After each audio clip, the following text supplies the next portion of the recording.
வணக்கம் என்ன நினச்சிக்கின்ற அத்தனை உறவுகளுக்குமே இப்போ இலங்கையை பொறுத்த வரைக்கும் இன்றைக்கு இந்த காலங்களில் வந்து ஒரு பரபரப்பாக போகிற ஒரு விஷயம்தான், அதாவது உள்ளூராட்சி மன்ற தேர்தல். உண்மையிலே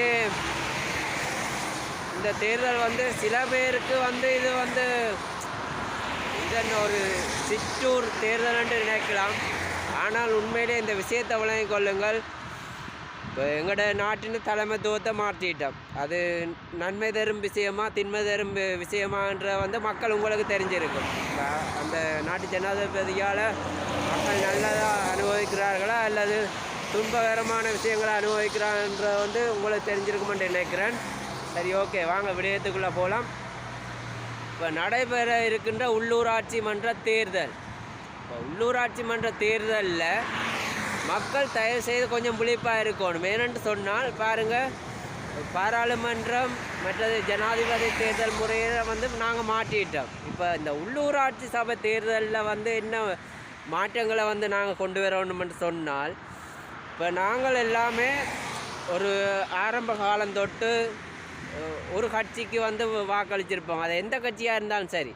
இப்போ நான் எந்த கட்சியை தாக்கி கதைக்கிறேன்னும் இல்லை, ஒரு கட்சிக்கு வந்து நாங்கள் வாக்களிச்சிருப்போம். இப்போ அதால் வந்து பிரயோசனம் இல்லாமல் போயிருக்கலாம், எந்த கட்சியாக இருந்தாலும் சரி. இப்போ நான் சொல்கிற ஒரு விஷயம், இந்த உள்ளூராட்சி மன்ற தேர்தலில் நீங்கள் வந்து பிரதிநிதிகளை தேர்வு செய்யும்போது தயவு செய்து உங்களுடைய சொந்தங்கள் அல்லது பழமை வாய்ந்த கட்சிகளுக்கு தான் நாங்கள் ஓட் பண்ணுவோம்ன்ற ஒரு மன ரீதியிலிருந்து வெளியில் வந்து இப்போ உங்களோட உள்ளூராட்சி மன்ற தேர்தலில் ஒரு நல்ல ஒரு பிரதிநிதியை தெரிவு செய்யுங்க. ஏன் இந்த விஷயத்தை நான் சொல்கிறேன்னு சொன்னால், இப்போ எங்களுடைய கிராம மட்டங்களில் வந்து அபிவிருத்தி செய்ய போகிறது அந்த நபர் தான்.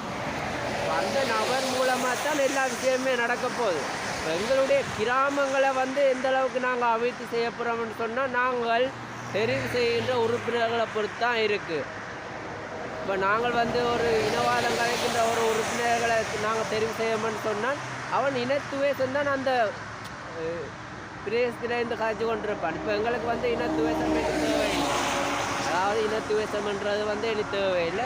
எங்களுக்கு ஒரு சிறந்த ஒரு கல்வி முறை, அதாவது எங்களுடைய கிராமங்களில் ஒரு கல்வி முறைக்கான ஒரு செயற்பாடுகள் தேவை. அதை விட கிராமங்கள்ன்ற அபிவிருத்தி, அதை விட கிராமங்களில் உள்ள தேவைகளை வந்து பூர்த்தி செய்கிற ஒரு நபர் தான் எங்களுக்கு கட்டாயமாக தேவை. இப்போ ஆகையால் நீங்கள் தயவு செய்து இந்த வீடியோ பார்க்குற மக்கள் இருக்குதானே, இந்த வீடியோ பார்க்குற மக்கள் ஒரு நல்ல ஒரு பிரதிநிதியை தேர்வு செய்யுங்கள்.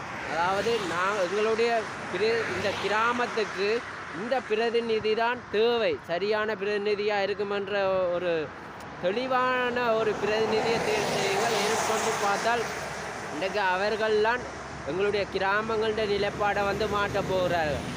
அதை விட இந்த சொத்து சேர்க்கிற ஒரு பிரதிநிதிகளை வந்து தயவு செய்து நீங்கள் தேர்வு செய்யாதீங்க.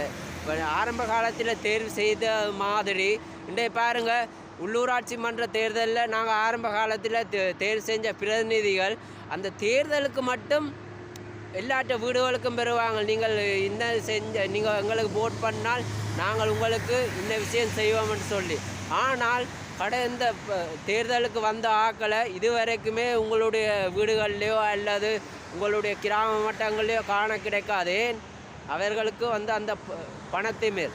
ஆனால் இது ஒரு நல்ல ஒரு பிரதிநிதியை வந்து நீங்கள் தேர்வு செய்வீர்களாக இருந்தால் அவர்களை வந்து நீங்கள் தட்டி கேட்கக்கூடிய மாதிரி இருக்கும். அதை விட இன்னொரு விஷயம் சொல்கிறேன், உங்களோட வீடுகளுக்கு வர்ற ஒரு பிரதிநிதிகள்கிட்ட தயவு செய்து நீங்கள் அவர்கள் ஒரு கோரிக்கைகளோடான் பெறுவார்கள். அவர்கள் கோரிக்கைகளோட விரைக்க நீங்கள் முடிந்த அளவுக்கு அவர்கள்ட்ட ஒரு எழுத்து மூலம் ஒரு கையெழுத்து வேட்டையை வந்து பெற்றுக்கொள்ளுங்க. ஏன்னு சொன்னால் அவர்கள் வந்து இந்த விடயங்களை செய்யாத ஒரு ஆட்சிக்கு வந்துட்டார்கள் என்று சொன்னால், அதாவது உள்ளூராட்சி மன்ற தேர்தலில் வெற்றி பெற்றுட்டார்கள் என்று அவர்களை கேட்கக்கூடிய ஒரு தகுதி உங்களுக்கு இருக்கும்.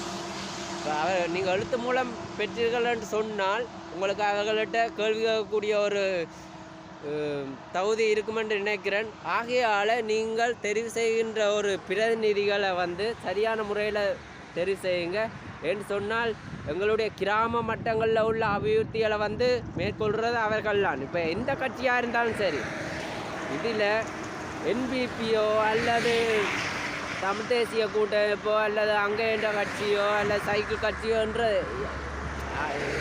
எந்த ஒரு அடிப்படையும் இல்லாமல் தயவு செய்து நீங்கள் தேர்வு செய்கின்ற ஒரு பிரதிநிதி உங்களுடைய கிராம மட்டங்களை வந்து அபிவிருத்தி செய்வாரா என்ற ஒரு விஷயத்தை சரியான முறையில் உற்று நோக்கி அவர்களுக்கு வாக்களியுங்கள்.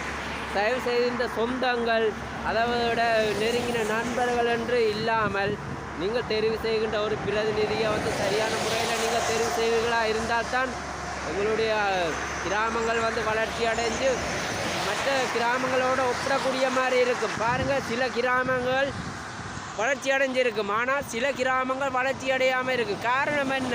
நாங்கள் தேர்வு செஞ்ச பிரதிநிதிகள் எங்களுடைய வாக்குகளை பெற்றுட்டு அவங்க மாடி மாடியாக வீடு கட்டுவாங்க.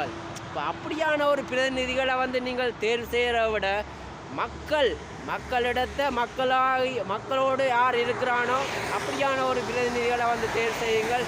இது வந்து ஒரு உள்ளூராட்சி மன்ற தேர்தல் என்று நீங்கள் தயவுசெய்து விட்டுறாதீங்க. ஒரு சின்ன தேர்தல் என்று விட்டுறாங்க. எங்களுடைய கிராம மட்டங்களை வந்து அபிவிருத்தி செய்ய போகிறது இந்த தேர்தல் மூலமாக வந்த ஒரு பிரதிநிதி தான். ஆகையால் நாங்கள் சூஸ் பண்ணுற ஒரு பிரதிநிதி வந்து நல்ல ஒரு பிரதிநிதியாக இருக்கணுமென்ற வந்து என்னுடைய கருத்து. உங்களுடைய கருத்து என்னன்ற வந்து என்னுடைய கமெண்ட் செக்ஷனில் நீங்கள் கமெண்ட்ஸ் பண்ணுங்கள். அப்போ தான் நானும் பார்ப்பேன் உங்களுடைய மனநிலை எப்படி இருக்குன்ற விஷயத்தை. தயவு செய்து இந்த மறுபடியும் நான் சொல்கிறேன், நீங்கள் தேர்வு செய்கின்ற பிரதிநிதிகளை வந்து சரியான முறையில் தேர்வு செய்யுங்க. நாங்கள் எந்த அளவுக்கு சரியான தீர்மானம் எடுக்கிறோமோ அந்த அளவுக்கு எங்களுடைய நாடும் வந்து வளர்ச்சி பெறக்கூடிய மாதிரி இருக்குமென்ற வந்து என்னுடைய கருத்து. அதை விட இன்னொரு வீடியோ மூலம் உங்களை நான் தொடர்பு கொள்வதில் மகிழ்ச்சி அடைகிறேன். நன்றி, வணக்கம்.